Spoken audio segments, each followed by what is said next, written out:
ॐ सहनाववतु सहनौ भुनक्तु सह वीर्यं करवावहे तेजस्विनावधीतमस्तु मा विद्विषावहे। ॐ शान्ति शान्ति ലോകാ സമസ്ത സുഖിനോ ഭവന്തു. ജീവാത്മാക്കളായ നമ്മളെ പരമപിതാവായ പരമാത്മാവ് കാത്തുരക്ഷിക്കട്ടെ. ആത്മജ്ഞാനം നേടാനുള്ള സാധന അനുഷ്ഠിക്കാനുള്ള ശക്തി വൈരാഗ്യം പ്രദാനം ചെയ്യട്ടെ. അങ്ങനെ വൈരാഗ്യപൂർവ്വം സാധന അനുഷ്ഠിച്ച് നമ്മൾ തേജസ്വികളായി തീരട്ടെ. നമ്മൾ തങ്ങളിൽ വിദ്വേഷം അല്പം പോലും ഉണ്ടാവാതിരിക്കട്ടെ. ഈ ലോകം മുഴുവൻ സുഖമായിട്ട് ഭവിക്കുമ്പോൾ നമ്മളും സുഖമായിട്ട് ഭവിക്കട്ടെ. സ്വാമിജിയുടെ ആധ്യാത്മിക പ്രവർത്തനം, അതിൻ്റെ ഒരു സമൂലമായ വിവരണം ഇതിൽ നിന്ന് തന്നെ കിട്ടി. എങ്കിലും പ്രേക്ഷകർക്ക് അറിയാൻ വേണ്ടിയിട്ട് എന്തൊക്കെയാണ് അങ്ങയുടെ ആധ്യാത്മിക പ്രവർത്തനങ്ങൾ? എൻ്റെ പ്രവർത്തനം, ഞാൻ തിരുവനന്തപുരത്താണ് കൂടുതലും പ്രവർത്തിച്ചിട്ടുള്ളതെങ്കിലും മറ്റ് പല ഭാഗങ്ങളിലും ക്ലാസ്സുകളായിട്ട് പോയിട്ടുണ്ട്. തിരുവനന്തപുരത്ത് ഒരു ധ്യാന ചൈതന്യ ആശ്രമം എന്നൊരു ചെറിയൊരു ആശ്രമം, അവിടെ ധ്യാനം പഠിപ്പിക്കുക എന്നുള്ളതാണ് പ്രാധാന്യം കൊടുത്തുകൊണ്ട് പ്രവർത്തിക്കുന്നത്. യോഗ തന്നെയാണ് ബേസ് ആയിട്ടുള്ളത് അല്ലേ? യോഗ ഒരു പ്രധാനപ്പെട്ട യോഗശാസ്ത്രത്തെ ബേസ് ചെയ്തിട്ടുള്ള ഒരു പഠന പദ്ധതിയാണ് നമ്മൾ കൈകാര്യം ചെയ്തത്.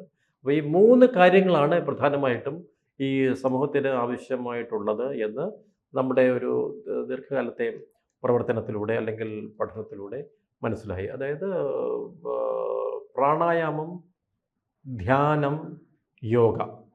ശരീരത്തെ സംബന്ധിച്ചിടത്തോളം യോഗയും, പ്രാണായാമം നമുക്ക് മനസ്സിന് വേണ്ടിയിട്ടും ബോധോദയത്തിന് വേണ്ടിയിട്ട് ധ്യാനവും. അപ്പോൾ ഈ കാര്യങ്ങൾ 3 നമ്മൾ മനസ്സിലാക്കി കൊടുക്കേണ്ടത് അല്ലെങ്കിൽ പഠിപ്പിക്കേണ്ടത് എന്നുള്ള ഉദ്ദേശത്തിൽ അതിനാണ് പ്രാധാന്യം കൊടുത്തുകൊണ്ട് നമ്മുടെ ധ്യാന ചൈതന്യ ആശ്രമം പ്രവർത്തിക്കുന്നത്. ആധ്യാത്മിക പ്രവർത്തനം എന്ന് പറയുമ്പോഴത്തേക്കും ഇതെല്ലാം വരുമല്ലോ. ഇതിലേക്ക് എങ്ങനെയാണ് അങ്ങ് എത്തിച്ചേർന്നത് എന്നൊന്ന് വിശദീകരിക്കാം. ഈ ആധ്യാത്മിക പ്രവർത്തന മേഖലയിലേക്ക് എങ്ങനെയാണ് എത്തിച്ചേർന്നത് എന്നുള്ളത്? നമ്മൾ സാധാരണ രീതിയിൽ ജീവിച്ചിരുന്ന കാലത്ത് ഒരു ഇൻക്ലിനേഷൻ പതുക്കെ ഡെവലപ്പ് ചെയ്യും. ഇത് ഒന്നും പോരാ എന്ന് തോന്നുന്നത് കൂടുതൽ പഠിക്കാനായിട്ടുള്ള ഒരു താല്പര്യമുള്ളവർക്കാണ് കൂടുതലായിട്ട്. പിന്നീട് നമ്മൾ ആലോചിക്കുമ്പോൾ നമുക്ക് ഈ പൂർവ്വ ജന്മാർജിതമായിട്ടുള്ള ചില സംസ്കാരം നമ്മളിലുണ്ട് എന്നുള്ള നമ്മൾ മനസ്സിലാക്കുകയും ചെയ്യും. എന്നാലും ഞാൻ ചെറുപ്പത്തിൽ എനിക്ക് കൂടുതൽ താല്പര്യമുള്ള വിഷയം എന്ന് പറയുന്നത് സിനിമയായിരുന്നു. കൊച്ചു നാൾ മുതൽ തിയേറ്ററിൽ സിനിമ കാണാനായിട്ട് പോകുമ്പോൾ ഇതിൻ്റെ സിനിമ കണ്ടിട്ട് അതിൻ്റെ കഥയൊക്കെ സ്കൂളിൽ ചെന്ന കുട്ടികളുടെ അടുത്തൊക്കെ പറഞ്ഞ് അങ്ങനെ ഒരു സിനിമയോടുള്ള ഒരു താല്പര്യം വന്നു. എൻ്റെ അമ്മയും ഒക്കെ അച്ഛനും ഒക്കെ ഗവൺമെൻറ് ഉദ്യോഗസ്ഥരായിരുന്നു. തിരുവനന്തപുരത്താണ് അവിടെ വന്ന് താമസിച്ചു വന്നത്. അപ്പോൾ അവർക്ക് അന്നത്തെ ഒരു എൻ്റർടൈൻമെൻറ്റ് എന്ന് പറയുന്നത് സിനിമയാണ്. അപ്പോൾ എല്ലാ ഞായറാഴ്ചയും അമ്മ സിനിമയ്ക്ക് കൊണ്ടുപോകും കുട്ടികളെ.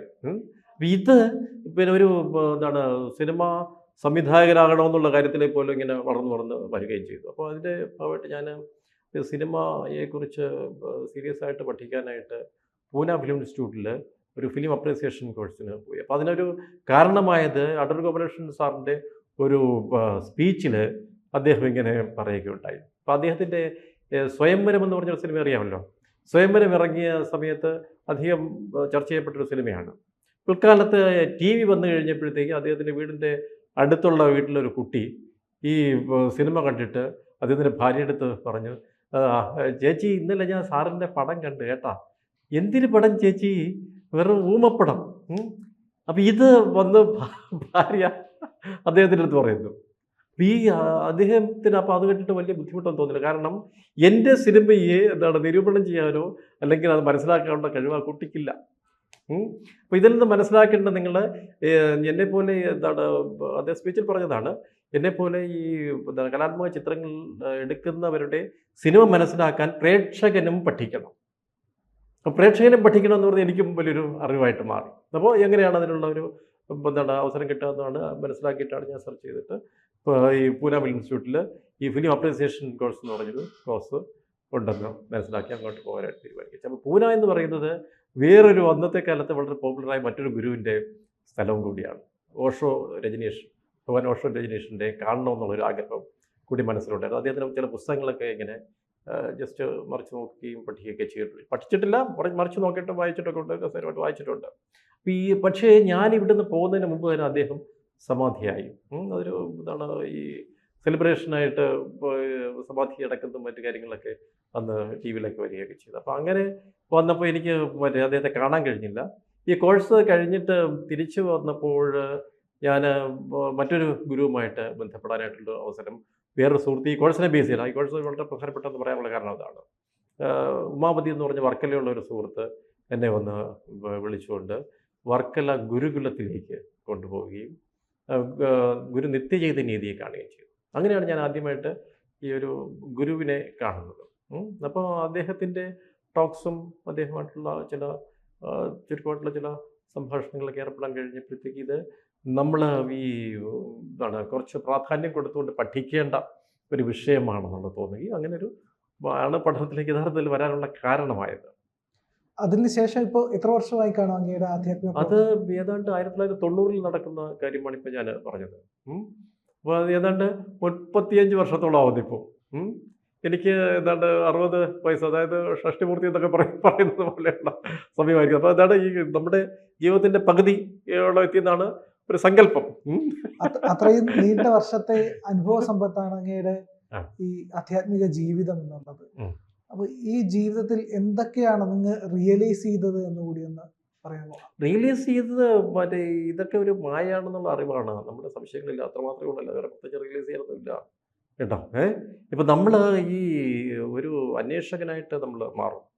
അന്വേഷകനായിട്ട് മാറുമ്പോൾ നമ്മൾ യഥാർത്ഥത്തിൽ പോകുന്നത് ഒരു ഗുരുവിനെ അന്വേഷിക്കുക എന്നുള്ളതാണ്. ആധ്യാത്മികതയിൽ.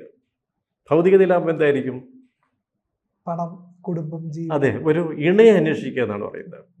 ഇണയെ അന്വേഷിക്കുകയും ആ ഇണയിൽ നമ്മൾ സന്താനോൽപാദനം നടത്തുകയും അവർക്ക് വേണ്ടി പണം സമ്പാദിക്കുകയും അവരെ വളർത്തി വലുതാക്കുകയും ചെയ്യുന്നൊരു പ്രക്രിയയാണ് ഈ ഭൗതിക ജീവിതം എന്ന് പറയുന്നത്. ആധ്യാത്മിക ജീവിതം എന്ന് പറയുന്നത് ഗുരുവിനെ കണ്ടെത്തുക എന്നുള്ളതാണ്. ഗുരുവിൽ നിന്ന് അറിയേണ്ടത് അറിഞ്ഞുകൊണ്ട് പിന്നെ നമ്മൾ സാധനയിലൂടെ ഈ നേരത്തെ പറഞ്ഞ ബോധോദയത്തിൽ വരെ എത്താനുള്ള പ്രവർത്തനങ്ങൾ, അല്ലെങ്കിൽ മോക്ഷത്തിലെത്താനുള്ള, മോഹക്ഷയം ആണ് മോക്ഷം എന്ന് പറയുന്നത്.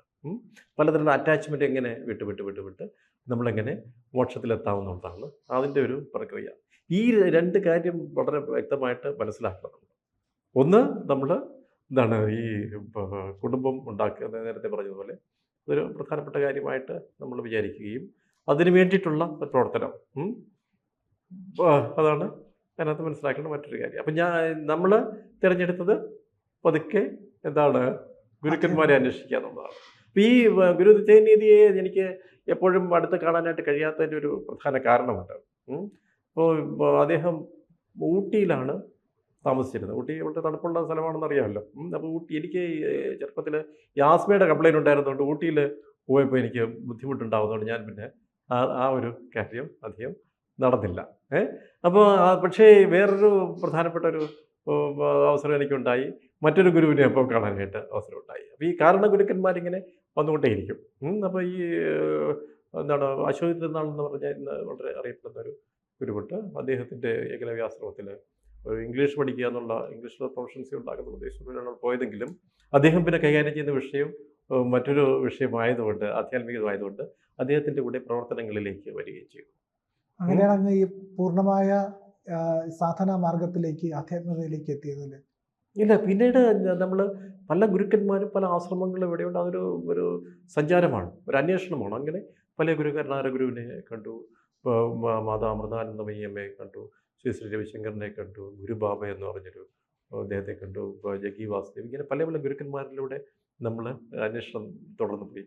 അങ്ങനെ നമ്മൾ എത്തുന്നത് ഒരു പ്രധാനപ്പെട്ട ഒരു ഘട്ടത്തിൽ ഈ ഒരു അവധൂത ഗുരുവിൽ ചെന്നെത്തുന്നു. അതായത് തക്കല മധുസൂദന സ്വാമി എന്ന് പറഞ്ഞൊരു ഗുരു തിരുവനന്തപുരത്ത് നമ്മുടെ അടുത്ത് തന്നെ ഉണ്ടായിരുന്നു എന്നുള്ളത് നമ്മൾ തിരിച്ചറിയുന്നത് ഈ അശോകനാൾ എന്ന് പറഞ്ഞ ഗുരു ഇങ്ങനെ ഒരു സംസാരമധ്യേ പറഞ്ഞ, ഞങ്ങളൊരു ക്യാമ്പ് കന്യാകുമാരിയിൽ നടത്തിയിരുന്നു.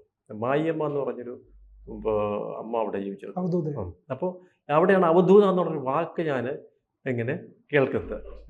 അപ്പോൾ ഈ അവധൂത എന്ന് പറയുന്ന ഒരു കാര്യത്തെക്കുറിച്ച് കൂടുതൽ സംസാരിച്ചപ്പോൾ ഇന്ന് അപ്പോൾ അമ്മ അന്ന് സമാധിയായി പോയി കഴിഞ്ഞിരുന്നു. അപ്പോൾ ഈ ഞാൻ ഈ സംസാരിക്കുന്ന സമയത്ത് ഇപ്പോൾ ഇതുപോലെ ആരുണ്ട് എന്ന് ഞാൻ അദ്ദേഹത്തോട് ഷെയ്ഖ് സാർ എന്നാണ് ഞങ്ങൾ വിളിക്കുന്നത്. അദ്ദേഹം അശ്വതിനാഥ സ്വാമിയോട് ചോദിച്ചു, ആരുണ്ടെന്ന് ചോദിച്ചാൽ തിരുവനന്തപുരത്ത് ഇങ്ങനെ ഒരു സ്വാമിയുണ്ട്, അദ്ദേഹത്തെ പോയി കാണാനായിട്ട് പറഞ്ഞാണ് ഞാൻ തക്കല മധുസൂദന സ്വാമി തക്കല സ്വാമിയെ കാണാനായിട്ട് പോകുന്നത്. അവിടെയാണ് യഥാർത്ഥത്തിലൊരു മറ്റൊരു തരത്തിലുള്ള ഒരു ഇതാണ് ഡ്രാസ്റ്റിക് ആയിട്ടുള്ളൊരു ചേഞ്ച് വരുന്നത്. അതാണ് അങ്ങയുടെ ഗുരു. അപ്പോൾ അവിടെ അതാണ് നേരത്തെ പറഞ്ഞ ഈ കാരണ ഗുരുക്കന്മാരും കാര്യഗുരുവും എന്ന് പറഞ്ഞൊരു രണ്ട് കാര്യമുണ്ട്. അപ്പോൾ കാര്യഗുരുവിൽ എത്തിക്കഴിഞ്ഞാൽ പിന്നെ നമുക്ക് അന്വേഷണം നമ്മുടെ അവിടെ അവസാനിക്കുകയാണ്. അവിടെയാണ് നമ്മൾ കാരണ ഗുരുവും കാര്യഗുരുവും തമ്മിലുള്ള വ്യത്യാസം നമ്മൾ മനസ്സിലാക്കുന്നത്. എവിടെയാണ് നമ്മുടെ അന്വേഷണം അവസാനിക്കുന്നത്, അവിടെ നിങ്ങൾ യഥാർത്ഥ ഗുരുവിൽ എത്തിച്ചേർന്നു എന്നുള്ള. മറ്റവരെല്ലാം തന്നെ പ്രാധാന്യമുള്ള ഗുരുക്കന്മാരാണ്. ഈ കാരണ ഗുരു എന്ന് പറയുന്ന എന്താണ് ഗുരുക്കന്മാരുടെ പേരുകൾ ഞാൻ ഒരു ലിസ്റ്റ് പറഞ്ഞു, അതിങ്ങനെ ഒരുപാട് നീണ്ടു പോകും. കാരണം ഇവിടെയൊക്കെ ഗുരുക്കന്മാരുണ്ട്, അവിടെ എല്ലാം അന്വേഷിച്ച് പോയ കാലഘട്ടം ഉണ്ടായിരുന്നു. അത് ഒരു നമ്മുടെ സഞ്ചാരമാണല്ലോ. പലതരത്തിലുള്ള എന്താണ് ആധ്യാത്മിക വഴികളിലൂടെ പല പല സാധന പദ്ധതികളിലൂടെയൊക്കെ കടന്നു പോയിട്ടുണ്ട്.